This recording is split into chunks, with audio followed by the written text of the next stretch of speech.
So once again, good morning, friends. We are into the end part of the flood and statistics unit number 4's first part. And regarding the statistics, we'll be starting from next lecture. As you can see from these slides or the photographs in the slide, that how devastating the flood is or how destructive the flood is. Okay, therefore the all this knowledge of flood is very important, and the knowledge in advance is always better to protect the damages that may occur later on. So therefore today we'll be starting with flood forecasting and warning. As I have told, forecasting means before the happening. Forecast, the meaning of the forecast is before happening any event, its anticipation is called as the forecasting. Flood forecasting means before the flood has occurred, its intensity, its quantity, knowledge in advance is called as the flood forecasting. Okay, with the help of the flood forecasting, we can give the warning. So forecasting of the flood in advance alerts to the people likely to be affected. It helps or enables civil authorities to take appropriate precautionary measures. ठीक है? Here the civil authority means not exactly the civil engineers. Civil authority means the authority who are entrusted with the safety of the people. Means here all the revenue department people, the police department people, as well as the civil engineers. So what does this forecasting helps us? It helps or enables all these people to take appropriate precautionary measure.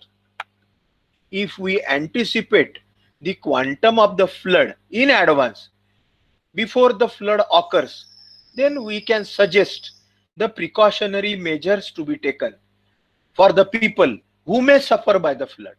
ठीक है, flood आने के पहले ही flood से जो नुकसान होता है वो यदि लोगों को जो उनसे सफर होने वाले हैं उनको बताया तो वो कम हो सकता है. So flood forecasting also includes or needed the reliability, means confidence, and advance notice are the essential part of the flood forecasting, are the essential ingredients of the flood forecasting system.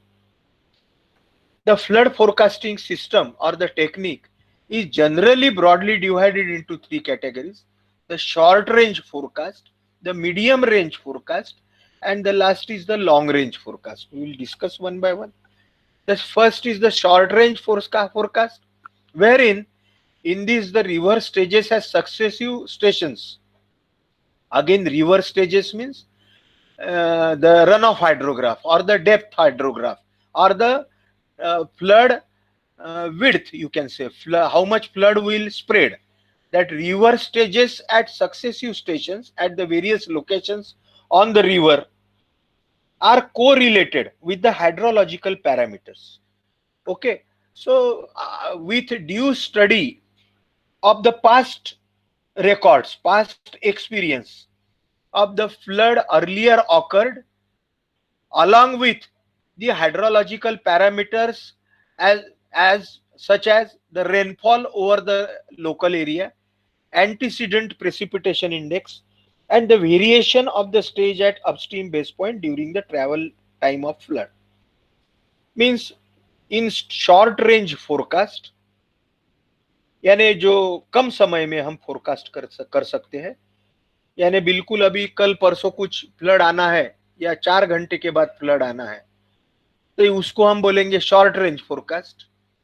तो उसमें क्या करते हैं हम कि हमारे पास में पुराना जो इंफॉर्मेशन है कि इसके पहले जब 10 सेंटीमीटर का रेनफॉल 2 घंटे में आया था, rainfall over the local area, तब फ्लड कितना स्प्रेड हुआ था. ठीक है, यानी rainfall over the local area means catchment area. Antecedent precipitation index means ये रेनफॉल आने के पहले यदि कोई बारिश आई थी क्या इसके पहले, और उसके कारण जमीन गीली थी क्या, है ना, तो उसको एंटीसीडेंट यानी पहले का प्रेसिपिटेशन इंडेक्स बोलेंगे। और अभी हम यहाँ पे है, जैसे मैंने बोला नागपुर में है, और हमको नागपुर से नदी चंद्रपुर जा रही है एक आधी, तो ये नागपुर में फ्लड आने के कारण उसमें जो भी वाटर स्प्रेड हो रहा है, उसमें जो भी पानी की डेप्थ है, उस पर से हम चंद्रपुर की एंटिसिपेट कर सकते हैं कि भाई वहां क्या हो सकता है 4 घंटे के बाद में। तो ये वार्निंग जो है, ये जो देते हैं या जो फोरकास्ट करते हैं with the help of all this three things is called as the short range forecast. This method can give the advance warning of 12 to 40 hours, यानी 12 से 40 घंटे पहले ये फ्लड का वार्निंग देता है। The flood forecasting used for the metropolitan city of Delhi is based on this technique. ठीक है, हमारे पास में एक एग्जांपल है इसका कि भाई दिल्ली जो है अपने अपने भारत की राजधानी, इसमें से यमुना नदी बहती है, आप सबको मालूम है। तो ये दिल्ली में जो भी फ्लड फोरकास्टिंग होता है वो 12 से 40 घंटे पहले अभी मिल जाता है। दूसरा है medium range forecast. In this method, the rainfall runoff relationships are used to predict the flood levels with warning of 2 to 5 days. ठीक है ना, हमारे लिए तो 2 या 5 दिन पहले यदि कोई वार्निंग करता है कि भाई 5 दिन के बाद में इतना फ्लड आपके नदी आपके एरिया में आ सकता है भला, तो दैट इज ऑलवेज बेटर। और इसके आगे का तो और लॉन्ग रेंज फोरकास्ट है, वो तो 1 हफ्ता पहले ही बता देता है वो कि भाई फ्लड आ सकता है। ठीक है, तो ये कैसा होता है, तो ये जैसे हमने शॉर्ट रेंज फोरकास्ट में देखा, वो तो कोरिले वो तो है ही कि भाई रेनफॉल है, कैचमेंट एरिया का ये है, लोकल एरिया में कितना फ्लड स्प्रेड है, इसके साथ में भी आगे में हमारा जो रन ऑफ और रेनफॉल का रिलेशन है, यानी एखादे कैचमेंट एरिया में रेनफॉल अभी चालू है and that rainfall duration is now exceeding the time of concentration TC, then what will be the runoff? Okay, and if runoff at this upstream location is this much, then what will be the runoff at downstream? Okay, so all these correlations is used, and the other parameters like the time of the years, means year में कौन से at what time the rainfall is occurring, whether it is in the rainy season, in summer or winter, then storm duration as I have told you just now, antecedent वेटनेस यानी इसके पहले बारिश आने के कारण जमीन गीली है क्या, तो ये जब सब यूज करके फोरकास्ट करते हैं तो वो जनरली हमें 2 या 5 दिन पहले पता चल जाता है कि भाई कितना फ्लड आ सकता है आएगा, तो उसको मीडियम रेंज फोरकास्ट करके बोलेंगे। आखिरी है लॉन्ग रेंज फोरकास्ट है, इसमें लेटेस्ट टेक्नोलॉजी यूज करते हैं कि रडार्स है, जैसे नागपुर मेट्रोलॉजिकल सेंटर जो है एयरपोर्ट के पास में, वहां पे भी रडार लगा है। तो आज ये रडार टेक्नोलॉजी मैंने आपको पहले भी पढ़ाया था ये कि with the use of the radar we can find out the rainfall intensity, we can find out the rainfall duration, and also with the help of the other meteorological parameters and hydrological parameters and the information of the radar and the information from the satellite and the other latest technological informations, critical storm producing weather system, है ना। आजकल कैसा है, अभी पहले जैसा नहीं रहा, अभी 1 हफ्ता पहले ही नागपुर में कितने बजे कितनी बारिश आएगी ये जनरली 80% सही बताते हैं। बहुत बार आप लोगों में से बहुत सारे क्रिकेट खेलते होंगे, तो क्रिकेट खेलते वक्त भी वो पहले ही 1 दिन 2 दिन 3 दिन पहले बता देते हैं कि 3 दिन के बाद में बारिश आएगी, मैच होगी कि नहीं होगी। तो this is all the long range forecast. Okay, so their rain potential and time of occurrence of the event are predicted well in advance. Time of occurrence of the event यानी rainfall कितने समय कितने बजे आएगा वो भी बता सकते हैं, है ना। ये आप बहुत बार एक्सपीरियंस करते होंगे, मैंने अभी 4 दिन पहले एक्सपीरियंस किया कि वो गूगल से मैसेज आया था मुझे कि 4 बजे रेनफॉल होगा, और बराबर 3:45 बजे रेनफॉल चालू हुआ नागपुर में, और the rainfall was of very intense, very large intensity, आप लोगों ने भी एक्सपीरियंस किया होगा, ये 5-6 दिन पहले की बात है। तो ये सब लॉन्ग रेंज फोरकास्ट के ये है। नाउअडेज पहले जैसा नहीं रहा, पहले मेट्रोलॉजिकल डिपार्टमेंट बताता था, हवामान खाते तो वैसा होता ही नहीं था, बारिश बोला तो बारिश नहीं होती थी, लेकिन अभी वो सब टेक्नोलॉजी डेवलप हो गई है। फ्लड कंट्रोल मेजर में जाते हैं दोस्तों अपन। मैं ये जो चीजें बता रहा हूँ इसके ऊपर में एग्जाम में शॉर्ट नोट आ सकती है, तो हमें अच्छे से पढ़ रहे हैं हम, अच्छे से ध्यान दीजिए और ख्याल में रखिए, यानी आपको short range, long range, medium range forecast, flood forecasting का मतलब क्या है, ये सब आप अपने दिल से लिख सकना चाहिए। अब हमारा last but one of the first half part is flood control measures. All अभी बहुत इंपॉर्टेंट फ्लड का, यदि हमारे को एंटिसिपेशन हो गया flood, how much flood spreads, if we get the knowledge either with the technology and also with the experience. Experience means at the various locations how much water has spread earlier, before 10 years, 20 years, 50 years, 100 years. From that we can anticipate and we can suggest the flood control measures. The various types of the flood control measures or the equipments or the structures are the: first is the structural measure, which includes storage and the detention reservoir. I have discussed it earlier that whatever dam we construct now, years or nowadays you can say, those all dam or the reservoirs works as the flood protection reservoir. Or you can, earlier only the dams were constructed as the detention reservoir for the protection of the cities from the flood. Earlier, very earlier, some dams in the northern India, specifically on the dam on a river Mahanadi, there was a dam. I am not remembering the exact name, but that dam was constructed only for the protection of the Bihar from these floods, because every year crores of the rupees and the man lives were lost. So, but nowadays all the reservoirs works, all the dams works as the flood protection reservoirs. Levies हम देखेंगे आगे में क्या है, तो flood embankments कुछ नहीं है, सिंपल है। जो नदी है वो नदी के दोनों बाजू में, all along the length of the river on both banks, some embankments, कुछ माती काम किया जाता है ताकि फ्लड वाटर उसके ऊपर से बाजू में फैले ना।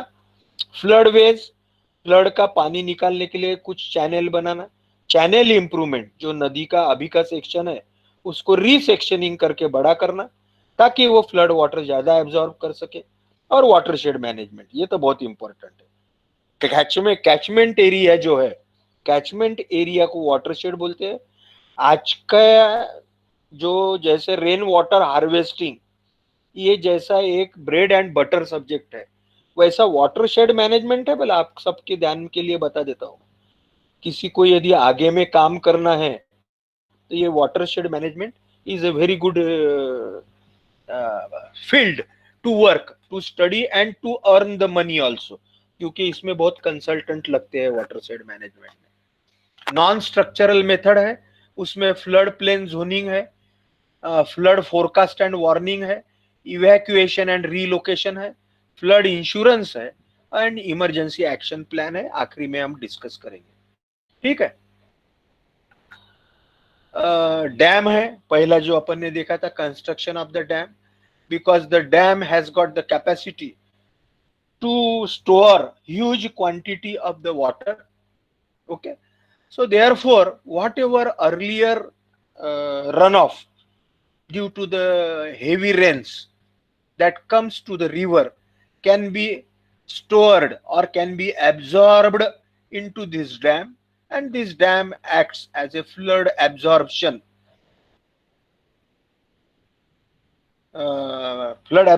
equipment for the flood control work. Okay, और बाद में फिर it is in our control, once the dam gates filled with the flood water, then it is in our human control that how much water to be left and when to be left. That is very important. It is the decision of the engineer who is working on the dam, that how much and when water to be left through the dam gates, so that the downstream people should not suffer due to the effect of the floods or uncontrolled water. Controlled water can be left through the dams. Okay. So this is the use of the dams. Again, most effective way of the flood control is a conventional method. This is again the type of the dam over which the water is flowing. Water can be stored in the reservoir and can be released as per requirement. As per requirement and as and when it is suggested. Has many uses other than this: controlling water flow, storing water, electricity production, for the irrigation purpose. So multi-purpose, the dam is a multi-purpose reservoir, we call it as. Though it is very costly, but it is very costly. But nowadays, कोणाचा तरी माईकचा आवाज येत आहे बा, but very costly. ठीक आहे.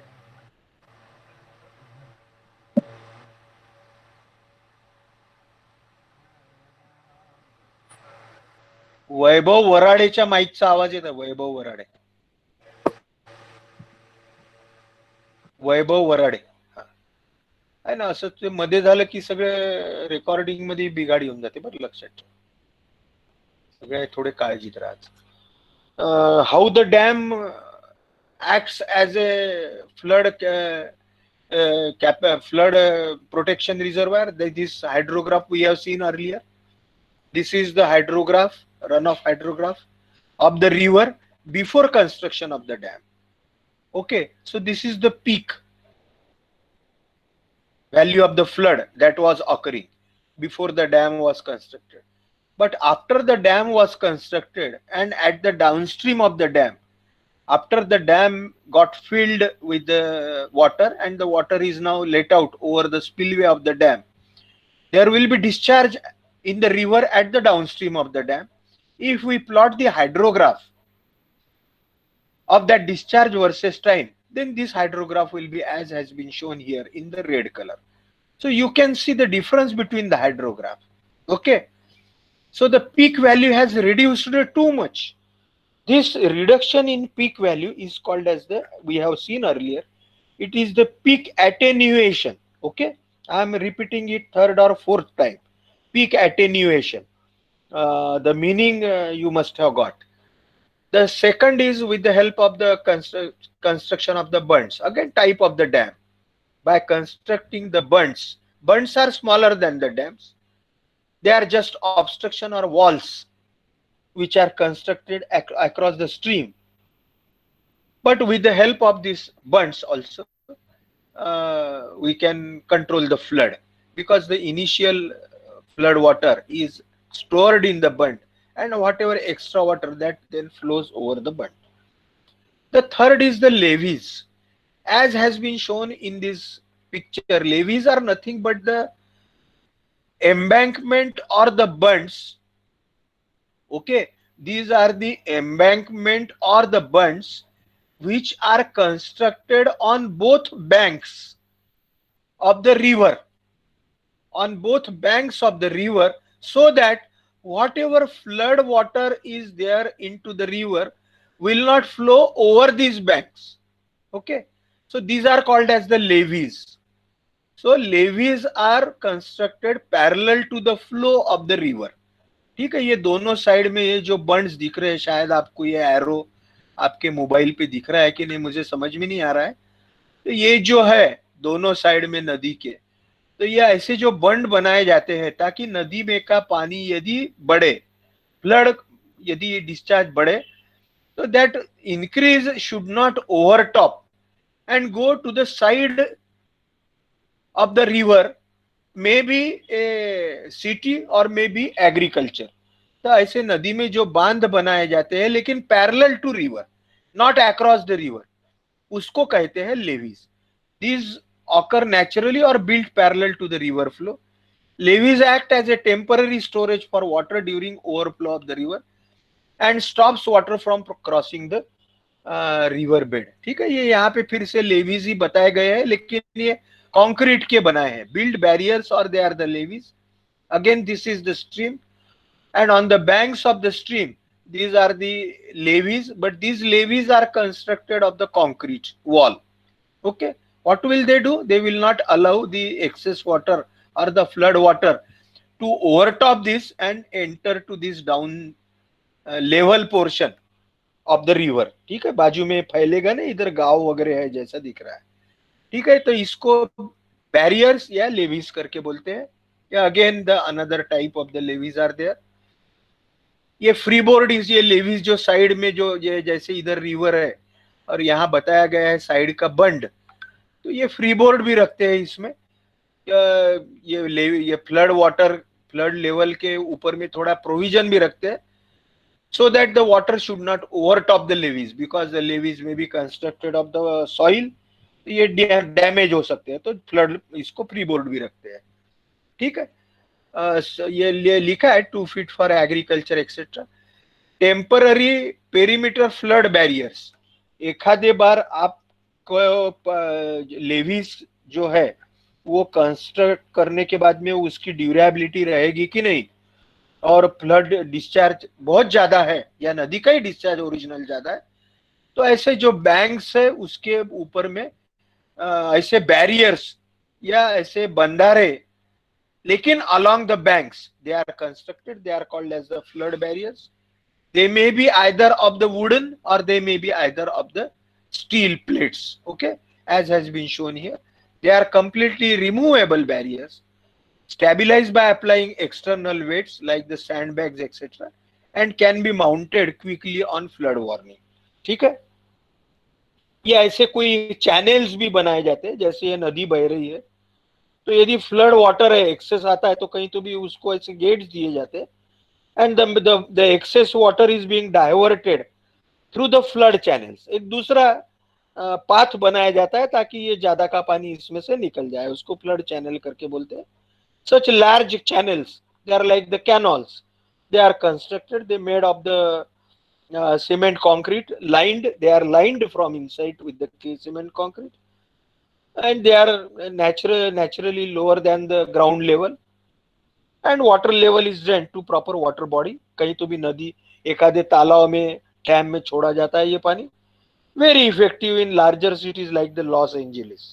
ठीक है, लॉस एंजलिस में इस टाइप से ये बैरियर्स है, सेल्फ क्लोजिंग बैरियर्स।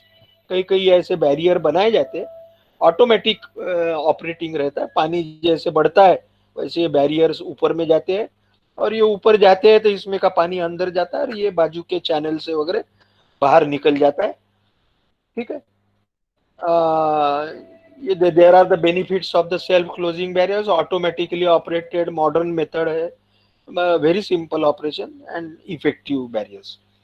आप सबको मालूम होगा जापान में टोक्यो करके सिटी है, तो वो टोक्यो सिटी में अंडरग्राउंड उन्होंने, जैसे हमारे बंबई में हर वक्त प्रॉब्लम आता है कि जब वो बरसात आती है तो वो पूरा बंबई पानी में जाता है, तो टोक्यो भी ऐसा ही समंदर के किनारे। तो उन्होंने जमीन के नीचे 22 meters below the ground they have constructed the tunnels, and all that extra water that comes to the Tokyo city is being collected there and is taken out of that Tokyo city. ठीक है, अभी के लिए थोड़ा short में हम जाते हैं, अगले बार थोड़ा और डिटेल में देखेंगे। ये ऐसे अंडरग्राउंड टनल है और ऊपर से एक्स्ट्रा वाटर ये टनल में लिया जाता है और टनल के नीचे से ये बाहर निकाला जाता है, समंदर में छोड़ा जाता है। ये इस टाइप से वो टनल रहते हैं। ठीक है, ये जस्ट एक थोड़ा अपने इंफॉर्मेशन के लिए, जनरल नॉलेज के लिए। आखिरी में हम जाते हैं, ऐसा अभी आपने पढ़ा होगा शायद, मुझे आप में से कितने लोग न्यूज़पेपर पढ़ते हैं मुझे मालूम नहीं। ऐसा बंबई के लिए सोचा गया था क्योंकि बंबई में हर साल बरसात में बहुत प्रॉब्लम आता है, आप लोगों को मालूम होगा, क्योंकि Bombay is on the western coast of India, the west south और साउथ वेस्ट मानसून उधर से इंडिया में आता है, तो बंबई में बारिश बहुत होती है। और जनरली जुलाई अगस्त में तो duration of the rainfall is almost 2 days 3 days. The duration is more as well as intensity is also more. Almost 24 hours में 24 सेंटीमीटर रेनफॉल होता है, कभी ज्यादा भी होता है, क्लाउड बर्स्ट होता है। तो बंबई हरदम पानी में डूब जाती है उस टाइम, क्योंकि बंबई कैसा समंदर के किनारे है, तो वो समंदर में भर्ती होती जब होती है तो भर्ती होती है तो सब जो अंडरग्राउंड पाइपलाइन जो है ड्रेनेज की उसमें से पानी वापस आता है, और फिर बरसात का भी पानी ऊपर से आता है, और सब वाटर लॉगिंग होता है। और पूरी बंबई में आपने बहुत सारे पेपर में पढ़ा होगा कि बहुत बार ऐसे 94 में तो सैकड़ों लोगों की जानें चली गई उसमें, बसेस और कार उसमें डूब गए पूरे। तो बंबई के लिए ऐसा टोक्यो जैसा करने का सोच, ऐसा डिस्कशन हुआ है, ठीक है। लेकिन फिर बताता हूँ अपना क्या है। ये मेरा इंडिया, जो हमारे यहाँ सोचना और उसके ऊपर इम्प्लीमेंट करना, इसमें बहुत अंतर है। तो उनको मालूम है बरसात के 4 महीने 3 महीने निकल गए कि बंबई के लोग या हमारे ओवरऑल लोगों की सहनशीलता बहुत ज्यादा है, तो वो चला लेते हैं। चलो आखिरी पार्ट में आते हैं। आप नेट पे लेकिन जरूर पढ़िए, कहीं तो भी आपको मिला तो टोक्यो के लिए उन्होंने कितना अच्छा काम किया। एक emergency action plan for the dams ऐसा बनाया जाता है दोस्तों, ठीक है। ये इमरजेंसी एक्शन प्लान क्या है और इसकी क्या कैसे प्रोसेस है, ये हम समझ लेते हैं। एक आध बार एग्जाम में आ सकता है। Emergency action plan identifies the potential emergency conditions at a dam and prescribes the procedure to be followed to minimize the property damage and loss of life. एखादा धरण या डैम हम जब बनाते हैं एखाद्या नदी के ऊपर में, तो वो तो एक सिविल इंजीनियरिंग स्ट्रक्चर है, ठीक है। बहुत केयर लेके हमने बनाया है, क्वालिटी कंट्रोल डैम का अच्छा रखा है, हाइड्रोलॉजिकल स्टडी भी अच्छी की है, मैक्सिमम फ्लड निकाला है और उससे किया है। लेकिन अभी हम कभी कभी अनप्रेसिडेंटेड जिसको बोलते हैं, ना सोचा हुआ फ्लड आ ही गया, ना सोचा हुआ बारिश आ गई, बहुत ज्यादा बारिश आ गई। आजकल ये सब वेदर चेंजेस और ये सब, इसके कारण कुछ बोल ही नहीं सकते कितनी बारिश आएगी। तब वो ज्यादा बारिश के कारण एक रीजन, दूसरा कहीं एखादे बार अर्थक्वेक बहुत ज्यादा हो गया, भूकंप आ गया, है ना। ये चीजें नेचुरल कैलामिटीज बोलते हैं, ये हमारे कंट्रोल में नहीं है। भूकंप ही ज्यादा 8-9 रिश्टर स्केल का भूकंप आ गया, 9 रिश्टर स्केल के ऊपर में।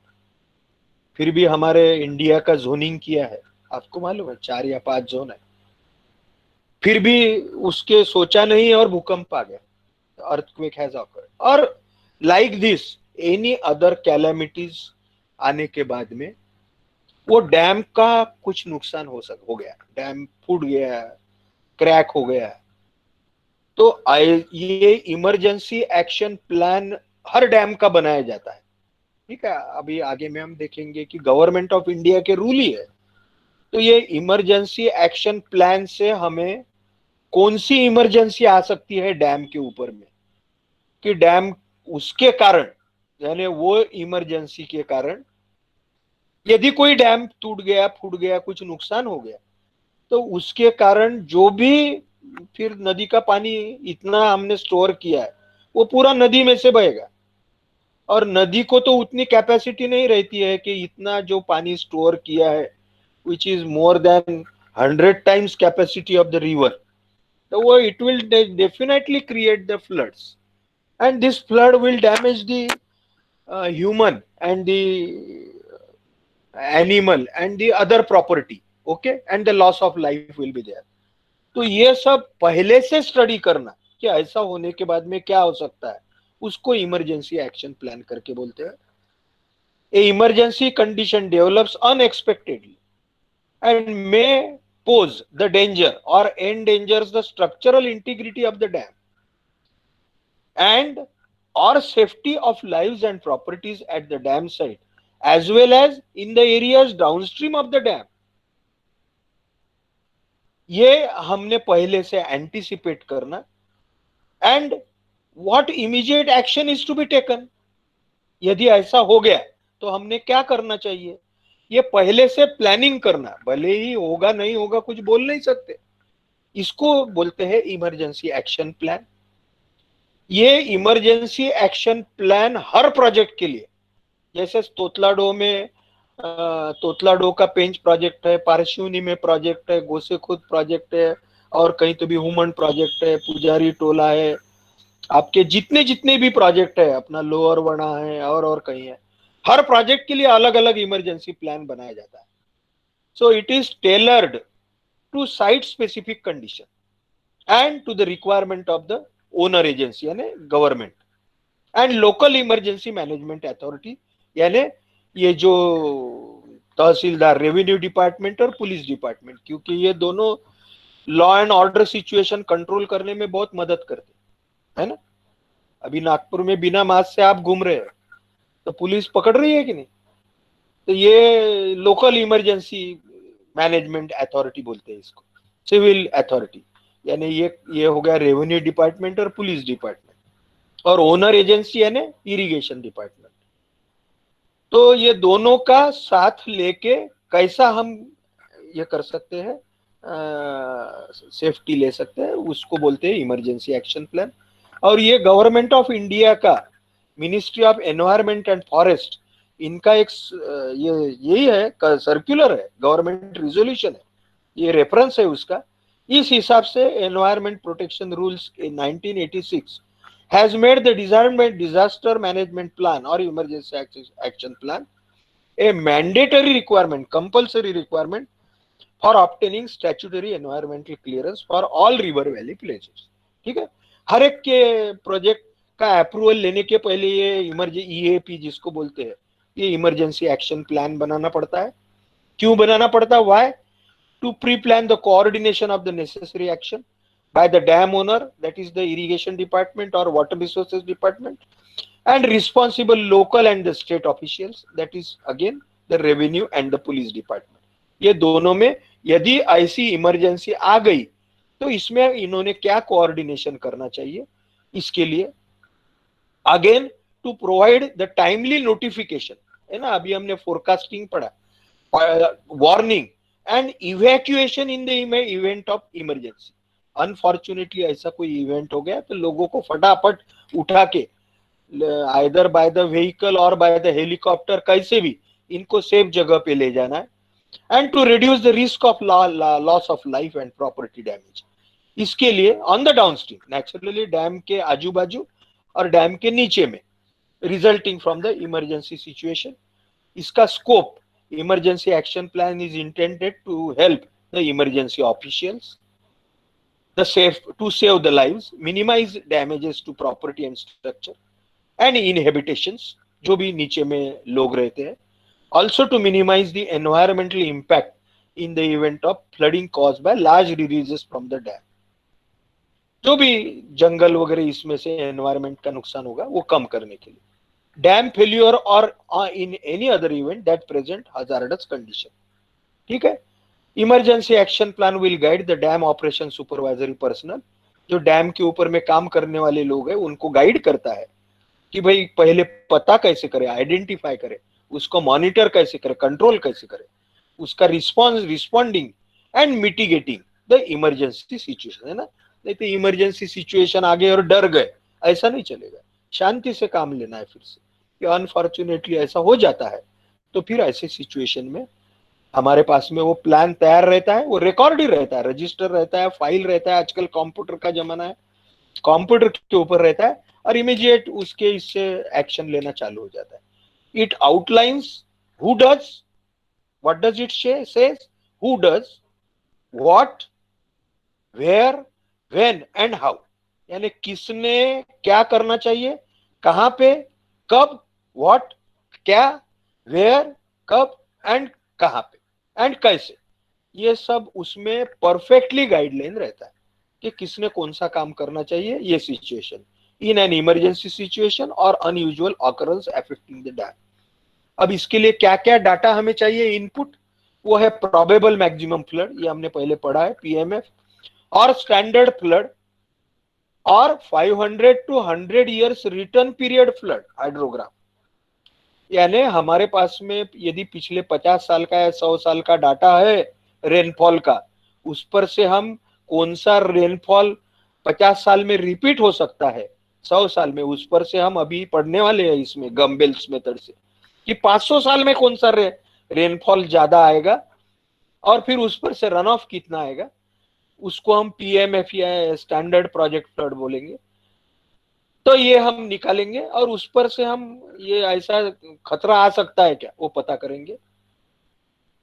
Flood hydrograph due to combination of the PMF and SMF coupled with the dam break, ऐसा यदि गलती से हो गया तो उसके लिए डैम का क्या टूट फूट हो सकती है। इनंडेशन मैप्स, इनंडेशन यानी मैंने बोला था सबमर्जेंस, यानी इन केस यदि फ्लड ऐसा आ गया तो नदी के आजू बाजू के कौन से एरिया पानी के नीचे जा सकते हैं, इनंडेशन मैप्स है ना हमारे पास में सब है, अभी सैटेलाइट है हमारे पास में, टोपोग्राफ शीट है, तो उस पर से हम everything we can get in advance computerized under different situations like the dam break, PMF, SPF, projected probable maximum flood, standard project flood, 500 to 100 years return period flood, ये सब अल्टरनेटिव हमें देखना है।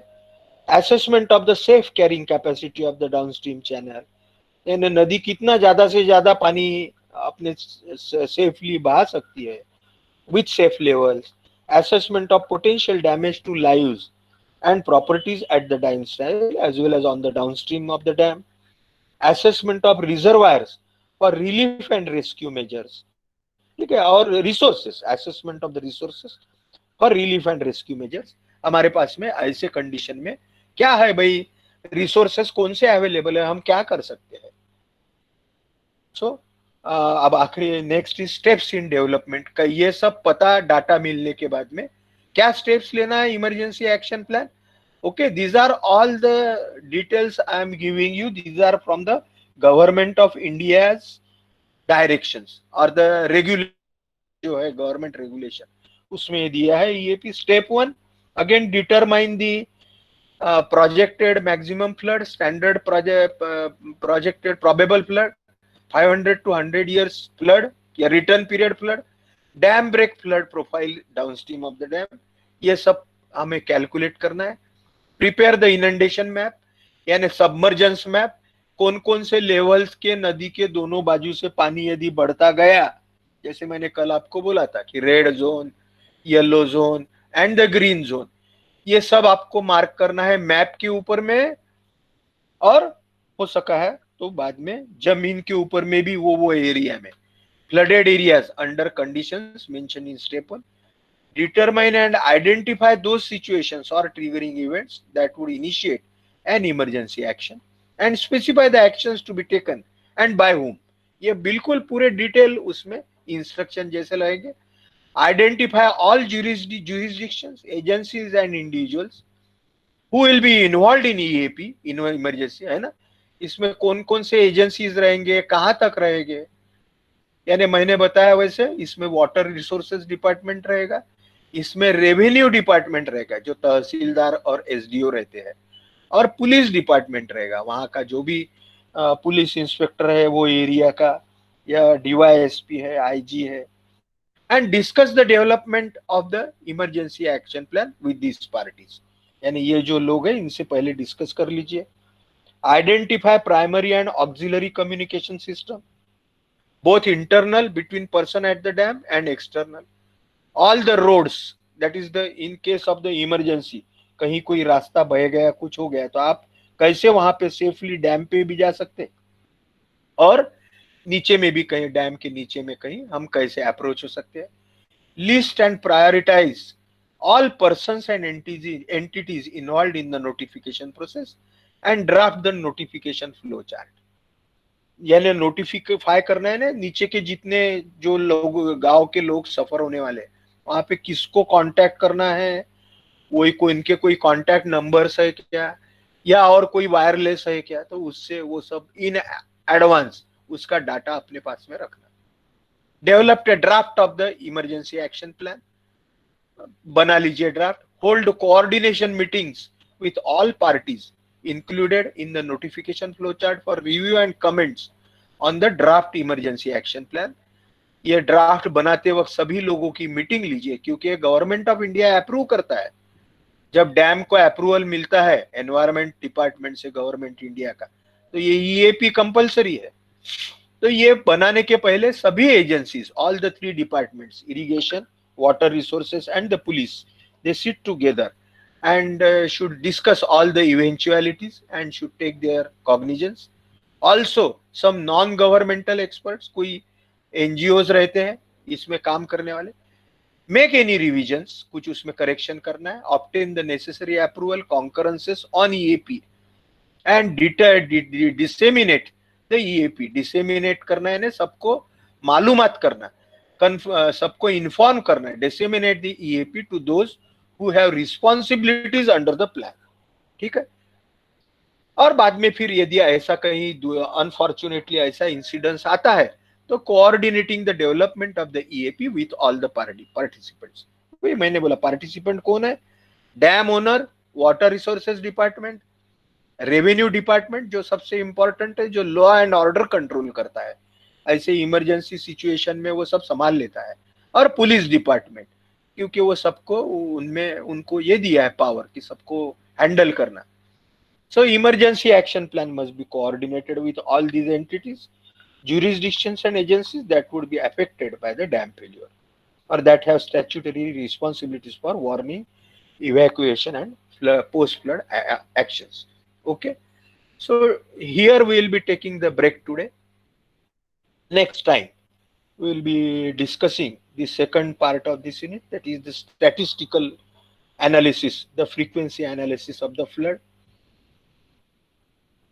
A very few part of that we have discussed earlier in our unit number 1, wherein that probability, return period, recurrence period, frequency analysis, etc., something we have discussed.